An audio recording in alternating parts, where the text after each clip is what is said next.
teman-teman digitalku, kumaha Bangcu. Kembali menyuguhkan film bergenre drama action, sari rasa yakin kalian gak bakal kecewa sama film berjudul In the Heart of the Sea ini deh. Dirilis tahun 2015, film produksi Amerika, Spanyol, dan Australia ini menampilkan aktor-aktor papan atas loh, kayak Chris Hemsworth dan Cillian Murphy. Terus ceritanya juga menjanjikan, di mana film ini menceritakan tentang perjuangan kru kapal menghadapi monster laut di ujung samudra. Tapi sebelum lanjut, wanita penghibur dan budi pekerti ini mau ngasih solusi buat kalian nih. Anda mengaku menjadi beban negara? Haha, tentu saja bukan hal yang mudah. Ingin nonton Blast Cinema harus numpang wifi tetangga. Ingin mendengar suara seksiku saja, Anda harus rela cari ketengan kuota. Duh, apalagi kalau ingin nonton full filmnya ya. Ups, tenang saudara-saudara, gak usah ragu dan bimbang karena Mimin serasa punya tempat paling asik buat nonton film. Selain gak perlu berlangganan, kualitasnya juga gak perlu diragukan. Nah, di sini nih tempatnya, film atau series terupdate dan terlengkap. Gak usah langganan, cuma modal kuota atau wifi tetangga loh. Selain itu, kalian juga bisa request movie lewat grup telegramnya, nonton streaming film gratis. Di sini aja, di klik.gg/dutamovie21. Link websitenya saya cantumin di deskripsi dan pin komen ya, Cok. Selamat menonton, let's go!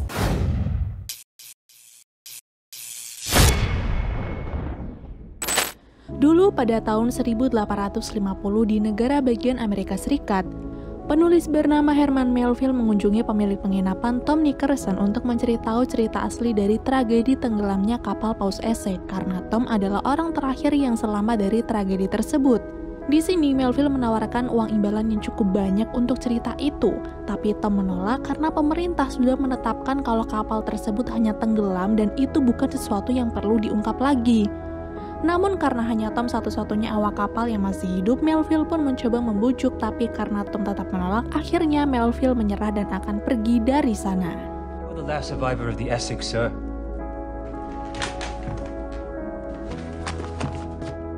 Ketika Melville akan pergi, istri Tom tiba-tiba menghentikannya. Dia yakin kalau sebenarnya Tom ingin mengungkap kebenaran tentang tragedi itu, tapi Tom tidak pernah mampu melakukannya. Jadi, agar semua ini jelas, sang istri pun menyuruh Melville untuk menunggu sedangkan dirinya akan membujuk Tom Nickerson.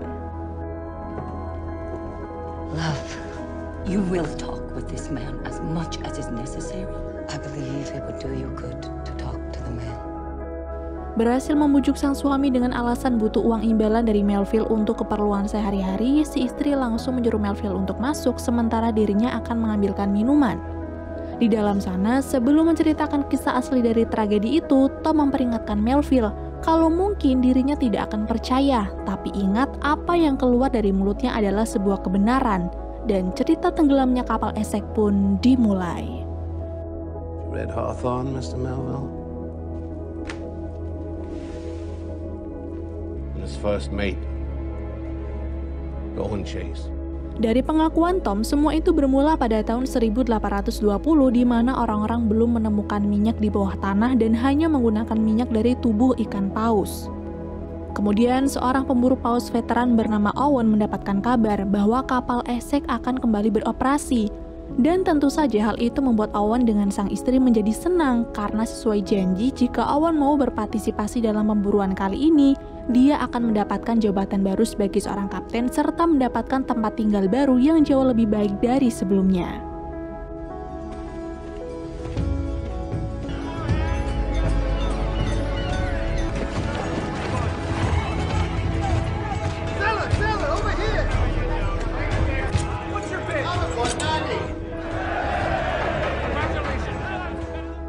Tapi ketika Owen menemui si bos yang bernama Tuan Mason, janji itu tiba-tiba saja diingkari. Owen hanya diberi tugas untuk menjadi kelasi pertama dan George Pollard yang akan mengisi posisi kaptennya. Kenapa hal ini bisa terjadi? Semua itu karena George adalah keturunan dari keluarga pemburu ikan paus kaya raya. Ayah George juga lah yang sudah menjadi investor terbesar pada perusahaan itu. Jadi untuk menghargai keluarga Pollard, Tuan Mason harus menjadikan George sebagai kaptennya. This is no time for experimentation. Yes, well, blood's not going to fill a ship with oil. You will make sure that they do. Mendengar alasan itu membuat Owen semakin geram, apalagi George diketahui kurang pengalaman dan hal itu tidak bisa dibiarkan. Karena sudah sangat kecewa, Owen pun berniat untuk pergi, tapi Tuan Mason memberikan penawaran. Jika Owen masih bersedia dan berhasil membawa 2.000 barrel minyak pada perburuan kali ini, maka sebagai permintaan maaf Tuan Mason akan memberikan gaji 3 kali lipat dari biasanya, gaji yang cukup besar untuk posisi klasi pertama. Sebenarnya Owen kurang suka sih, tapi dia langsung menerima tawaran itu dan akan melihat apakah Tuan Mason bisa menepati janjinya atau tidak. Well, this time I'll take it in writing.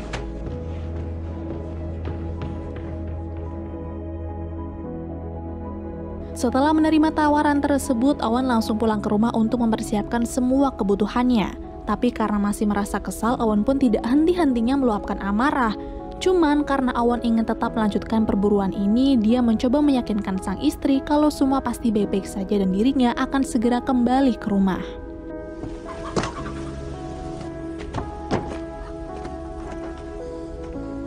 He wanted things for his family, for himself. He got to see his children born. That's all I know.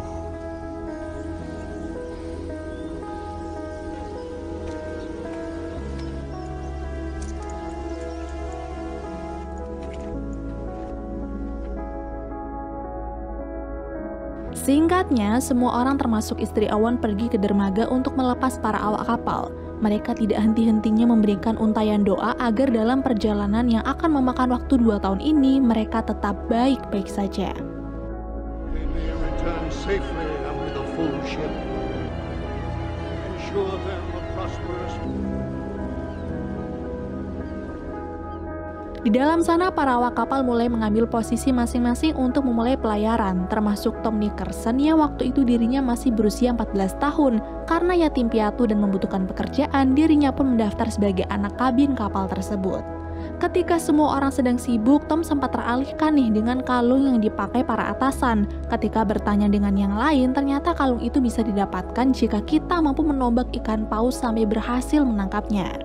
Lalu di sisi yang lain, Owen akhirnya bertemu juga dengan Kapten George. Mereka berkenalan satu sama lain dan sepakat untuk saling mengingatkan kalau ada masalah yang akan terjadi nanti. From the owner's point of view, they want to feel their investments in the hands of men. They probably want a little extra reassurance, that's all. Ketika semua persiapan sudah selesai, Kapten langsung menyuruh yang lain untuk menarik jangkar. Selaku klasi pertama, Owen juga bergegas mengarahkan yang lain untuk melakukan tugas masing-masing dengan baik. Bahkan ketika salah satu layar ada yang bermasalah, dirinya langsung bertindak dengan memotong salah satu tali hingga layar itu berhasil diturunkan. Set to gallants. Let go blue lines and sheet up. There's a rain. Where are my heads? Gone and all of Nantucket is what? Gasket still won't clear!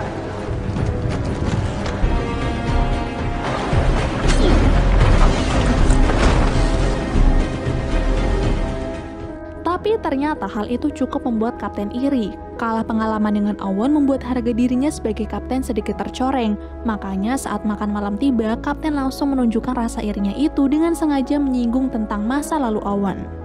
Dia berkata bahwa Owen adalah anak petani dan menjadi yatim piatu setelah ayahnya dipenjara, yang kemudian diadopsi oleh keluarga pelaut hingga mendapatkan pengalaman yang cukup banyak. Merasa suasana sudah tidak enak, Joy menyuruh Kapten untuk menghentikan perbincangan itu karena menurutnya tidak ada yang penting selain memburu paus. Cuman Kapten terus mengajukan pertanyaan yang membuat Owen muak dan akhirnya Owen pun memutuskan untuk keluar. Can't have been easy, though. Menghindari obrolan yang tidak perlu, Owen menemui awak kapal yang lain dan membagikan tugas mereka besok pagi. Lalu, melihat Tom mengalami mabuk laut, Owen pun mengajaknya ke geladak dan akan membantunya mengatasi hal itu. Tom kira Owen hanya ingin mengajaknya ngobrol biasa nih, tapi ternyata dia mendorong dirinya hingga hampir jatuh dan bergelantungan di sisi kapal. Ternyata bukan apa-apa, cuk. Begitulah cara Owen untuk menghilangkan rasa mual dan alhasil Tom pun sudah jauh lebih baik dari sebelumnya. Swab the deck, kid. Di keesokan harinya, Owen menyuruh awak kapalnya untuk menurunkan sekoci dan memulai perburuan. Tapi tiba-tiba Kapten datang dan menyuruh Owen untuk menurunkan layar. Mengetahui kalau sebentar lagi mereka akan mendekati Gulf Stream atau arus Teluk, Owen menolak. Namun kapten tetap pada keputusannya dengan alasan mereka sudah tertinggal waktu 2 hari. Jadi untuk mengejar keterlambatan ini, kapten meminta Owen untuk menurunkan layar apapun keadaannya. Tidak bisa membantah perintah atasan, Owen pun dibantu oleh awak kapal langsung menurunkan layar tambahan sampai kapal melaju dengan cepat.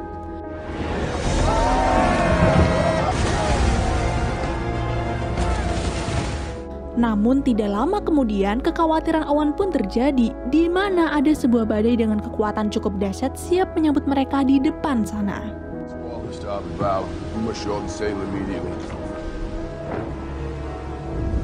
Mr. Lawrence, hold our course. Karena takut tiang kapal patah dan kemungkinan yang terburuk adalah terbalik, Owen meminta izin kepada kapten untuk menurunkan layar. Cuman si kutu kupret ini tetap nolak, Cok. Dia malah berpikir jika ini waktunya untuk menguji kekuatan para awak kapal agar di saat perburuan nanti mereka tidak pantang menyerah.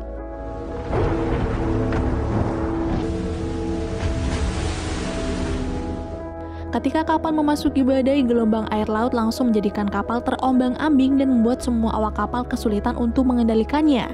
Di sini barulah kapten sadar kalau badai tersebut sangat berbahaya, makanya dia menyuruh Owen untuk putar balik, tapi semua itu sudah terlambat.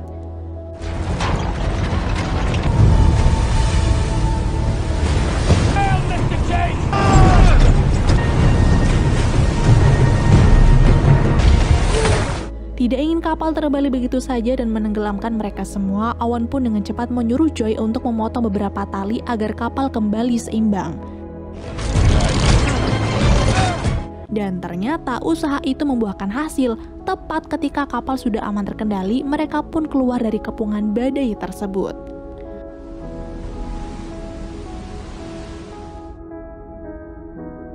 Setelah kekacauan itu, semua awak kapal mulai merapikan barang-barang yang berserakan, sedangkan Owen bertemu dengan kapten di ruangannya.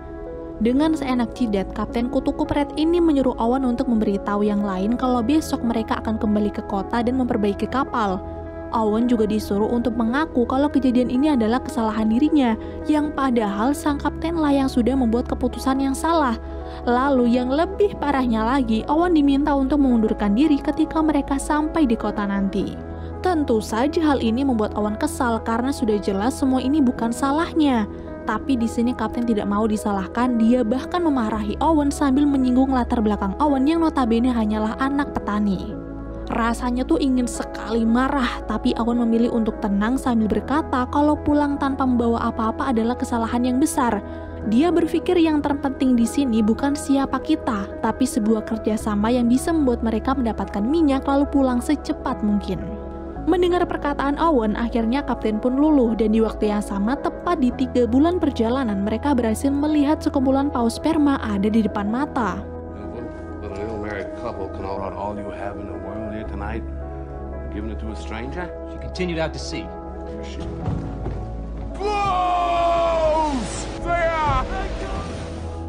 Kapten kemudian menurunkan 3 skoci untuk memburu ikan paus itu dan yang menjadi target mereka adalah induk paus.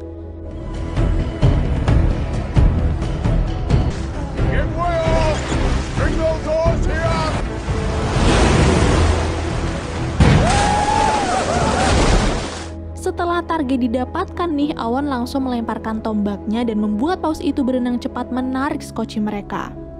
Awalnya sih memang menyenangkan, tapi ketika si paus tiba-tiba menyelam ke lautan, talinya pun terus tertarik dan hampir habis. Tidak ingin tali itu membuat skoci mereka terbalik, Owen meminta Joy untuk menyambungkannya dengan tali yang dia punya. Tapi si paus masih terus saja menyelam dan hal itu membuat Joy panik hingga berencana untuk memotong talinya saja. Di sini Owen menolak, dia masih percaya kalau si paus pasti akan kembali lagi ke permukaan. Dan ternyata apa yang diyakininya benar-benar terjadi, Cok. Paus itu akhirnya mati, dia muncul ke permukaan dan membuat semua orang bersorak kegirangan.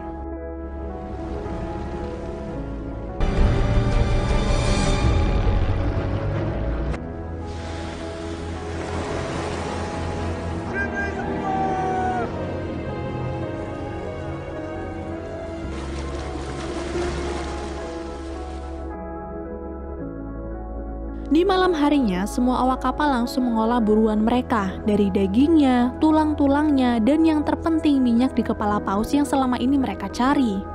Tapi karena tubuh awak kapal yang bertugas mengambil minyak tidak cukup untuk masuk dan mengeruk sisanya, Owen pun menyuruh Tom untuk melakukan tugas itu.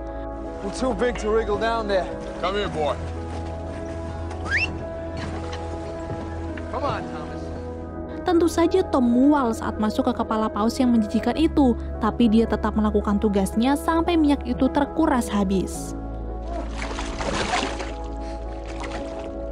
Namun apa yang mereka dapatkan hari itu jauh dari target mereka, yaitu 2.000 barrel. Jadi untuk mencari lagi, mereka pergi ke Samudra Pasifik dan berharap akan ada banyak paus di sana.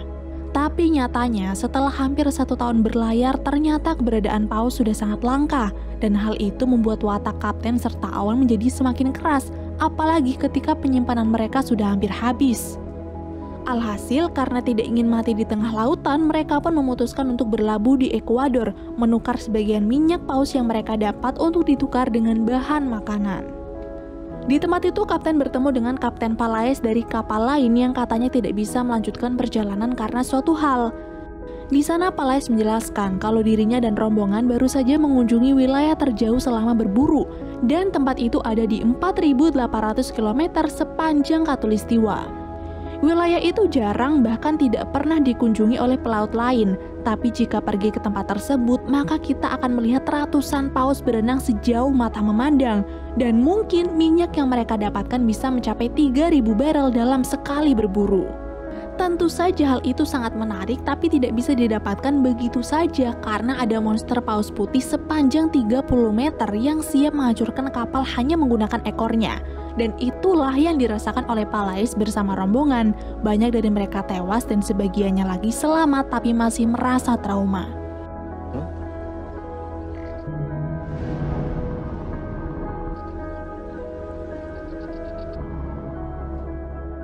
Mendengar cerita Palaes, Joey merasa ngeri, tapi untuk Kapten dan Owen yang sudah dibutakan oleh ketamakan, mereka malah menganggap keberadaan monster itu hanyalah mitos. Jadi, mereka pun memutuskan untuk pergi ke wilayah yang jauh dengan daratan manapun itu demi mendapatkan minyak paus sebanyak mungkin.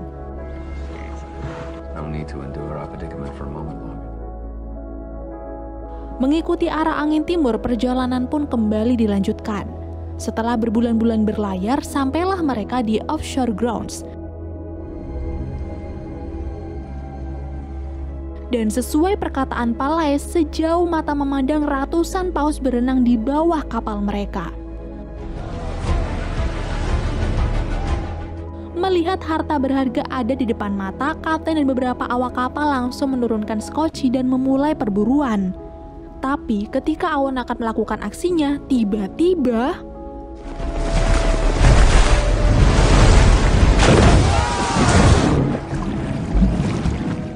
ternyata apa yang dikatakan oleh Palaes adalah benar adanya, Cok. Monster itu benar-benar hidup dan menjadi ancaman setiap kali ada orang yang ingin memburu paus.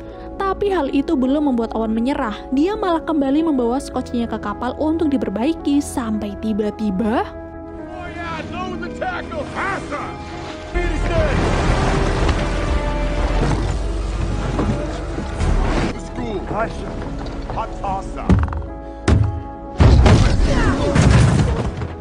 tidak hanya sekali si monster paus menyenggol badan kapal, tapi berkali-kali sampai membuatnya bocor.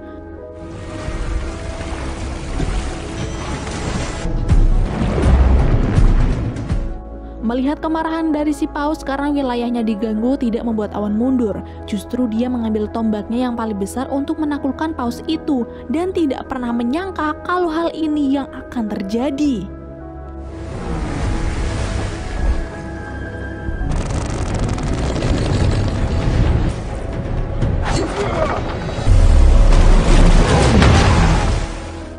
Karena beberapa orang sudah menjadi korban, Kapten memberi perintah untuk mengangkut semua barang-barang yang masih tersisa. Mereka harus segera keluar dari kapal karena gara-gara minyak yang tumpah, kapal mungkin akan terbakar. Setelah bersiap dan kabur menggunakan skoci, kapal Nantucket akhirnya terbakar. Di sini Owen yang sedang mengambil senjata hampir terjebak karena sebagian kapal sudah terbakar, tapi untungnya dia mampu meloloskan diri sampai kemudian berkumpul dengan yang lain.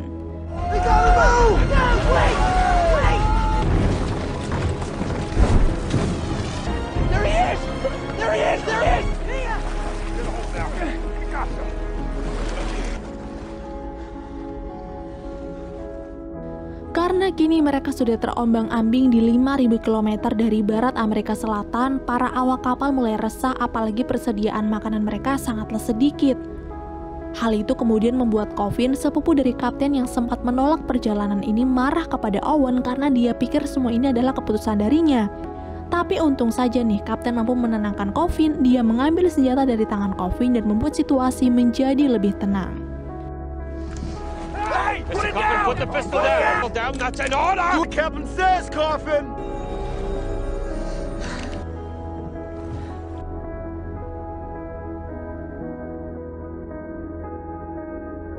Selama 12 hari mereka masih mengapung ke arah selatan dan hanya dengan bantuan matahari serta kompas mereka berharap bisa bertemu dengan angin barat yang nanti bisa membawa mereka ke Pulau Easter. Bukannya mendekati pulau manapun, di malam harinya mereka malah diterjang badai.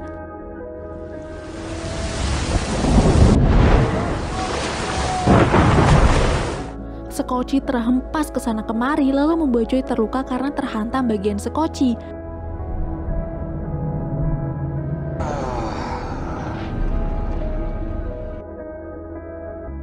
Dan pada keesokan harinya, keadaan Joy pun semakin memprihatinkan. Sebagai sahabat, tentu saja Owen sangat khawatir, makanya dia mencoba memberi air agar Joy merasa lebih baik. Tapi hal itu malah membuat yang lain menggerutu karena persediaannya sudah sangat sedikit. Di sini, Tom hampir menyerah untuk melanjutkan ceritanya. Dia bahkan menyuruh Melville untuk mengambil uangnya kembali dan pergi. Ya gimana enggak coba, saat dirinya terombang-ambing di lautan, hal itu adalah hal paling miris dan mengerikan yang pernah Tom rasakan di usia muda, di mana mereka harus berusaha pulang dan berbagi air minum serta potongan biskuit untuk bertahan hidup. Waktu itu di saat Owen dan rombongannya sedang menikmati makanan yang ada, tiba-tiba salah satu awak kapal melihat sebuah pulau ada di depan mata.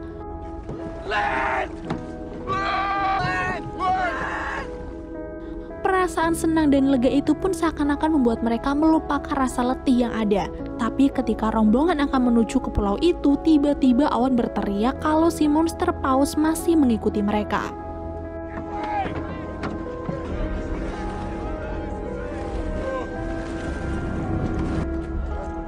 He's been following us! Ternyata si paus masih merasa marah nih dan langsung menyerang mereka. Alhasil dari apa yang terjadi, beberapa awak kapal pun tewas sedangkan sebagiannya lagi tergulung ombak sampai tiba di pulau yang mereka lihat.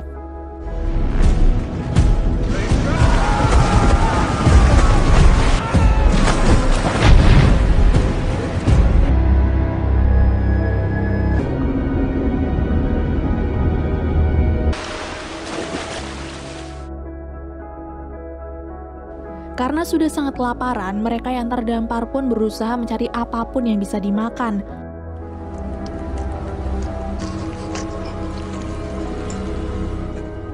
Lalu di malam harinya, mereka membuat api unggun sambil berharap kalau asapnya akan dilihat oleh kapal lain, walaupun rasanya sangat tidak mungkin. Namun baru sehari mereka di sana ketika melihat ada begitu banyak kerangka manusia di pulau itu yang artinya tidak pernah ada kapal yang melintas. Owen pun mengajak yang lain untuk berusaha memperbaiki sekoci dan segera pergi dari pulau itu daripada mati kelaparan. You are not the captain. Setelah sekoci selesai mereka perbaiki, keesokan harinya mereka bersiap untuk melanjutkan perjalanan. Tapi beberapa orang termasuk Joy memilih untuk menetap, mungkin karena kondisi tubuhnya yang tidak mungkin bisa bertahan lama. Jadi Joy berpikir akan sia-sia saja jika dia ikut. Awalnya Owen sempat meminta Joy untuk ikut, tapi melihat sahabatnya sudah tidak mampu melakukannya lagi, Owen pun mengucapkan selamat tinggal dan berjanji jika dia berhasil pulang, Owen akan mengirimkan kapal untuk menjemput Joy. And you. Peterson, thanks for coming on board with Mr. Bond here.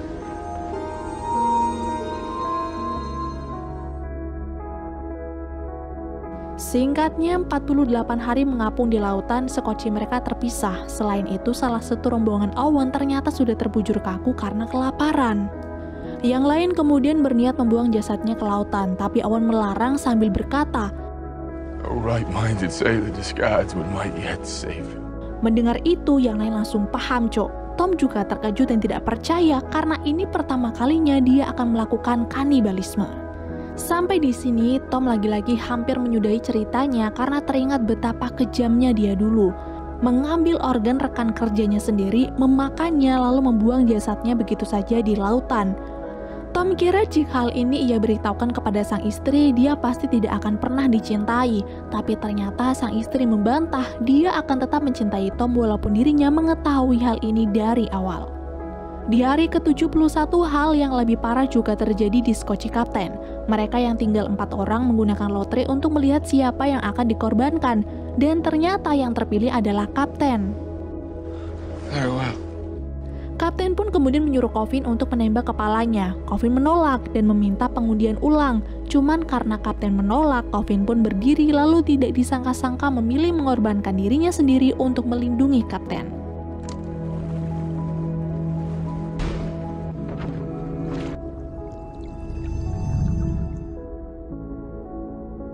Seiring waktu berjalan, Kapten akhirnya bertemu lagi dengan Owen.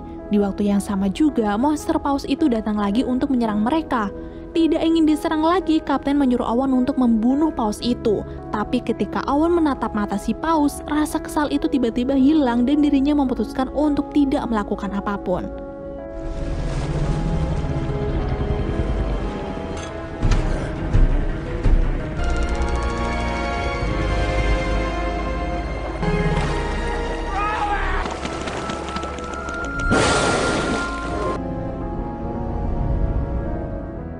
Setelah pertemuan terakhir dengan paus itu, mereka kembali terpisah ke arah yang berlawanan. Di hari ke-87, akhirnya Kapten dan rekannya yang masih hidup diselamatkan oleh kapal dagang yang tidak sengaja lewat, sedangkan Owen masih terombang-ambing dengan keadaan yang sudah sangat memprihatinkan.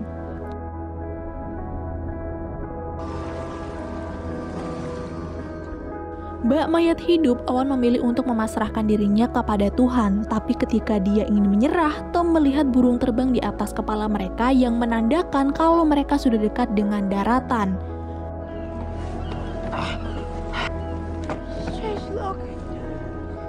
Dan ternyata memang benar, tidak lama kemudian nelayan Pulau Chile langsung memberikan pertolongan kepada Owen dan yang lain. Mereka diberi makanan, pakaian, dan sebuah kapal untuk bisa kembali ke kampung halaman. Lalu singkatnya, setelah 3 bulan berlayar, tepatnya di tanggal 11 Juni 1821, Owen dan kawan-kawan sampai di Pulau Nantucket, tempat tinggal mereka. Karena sekian lama menghilang, orang-orang yang melihat mereka kembali pun merasa heran. Mereka seakan-akan tidak percaya karena selama ini Owen dan rombongannya diyakini sudah tewas di lautan. Para awak kapal kemudian menemui keluarga mereka masing-masing. Begitu juga dengan Owen yang bertemu dengan istri dan sang anak, 2 orang yang tadinya sudah pasrah jika Owen tidak akan pernah kembali.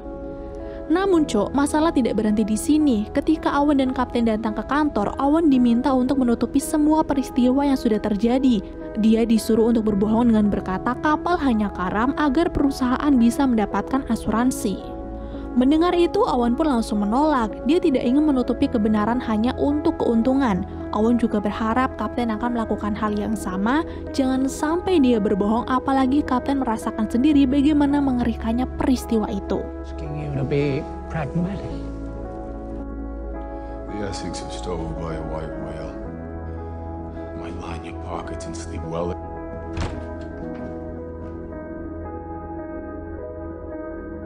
Sepulangnya dari kantor, Owen kembali bertemu dengan Tom untuk terakhir kalinya. Mengingat betapa beraninya Tom di lautan dan bekerja keras tanpa mengeluh membuat Owen ingin memberikan tanda terima kasih. Dan tidak disangka-sangka dirinya memberikan kalung gigi paus miliknya dan berharap Tom bisa mendapatkan kehidupan lebih baik setelah ini.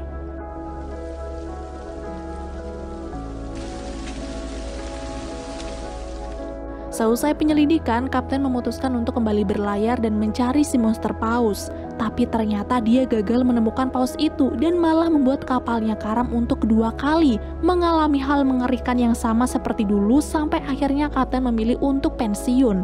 Sementara Owen menepati janjinya dengan mengirimkan kapal ke Pulau Joy terdampar, tapi sayangnya karena Joy terluka parah, dia telah meninggal dunia sedangkan yang lain berhasil diselamatkan.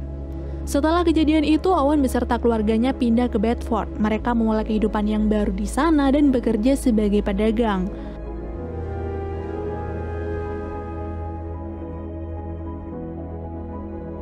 Lalu selesai mendengar cerita miris itu semalaman, kini buku Melville pun sudah penuh dan nanti ceritanya akan dibuat menjadi novel. Tapi ternyata Melville tidak berencana untuk menarik semua cerita itu. Dirinya hanya akan mengambil beberapa dan sisanya tetap menjadi rahasia untuk mereka bertiga. What then? Take that with you. This conversation is sober. Melville kemudian pamit setelah uang yang dijanjikan sudah diterima oleh si istri. Dia akan kembali ke kota tempat tinggalnya untuk segera membuat novel itu. Lalu ketika Melville akan berangkat, tiba-tiba Tom berkata kalau di Pennsylvania sudah ada orang yang berhasil menemukan minyak di dalam tanah. Nah, mungkin sejak saat itu, orang-orang mulai mencari tahu bagaimana mendapatkan minyak tanpa harus berburu ikan paus. Dan film pun berakhir.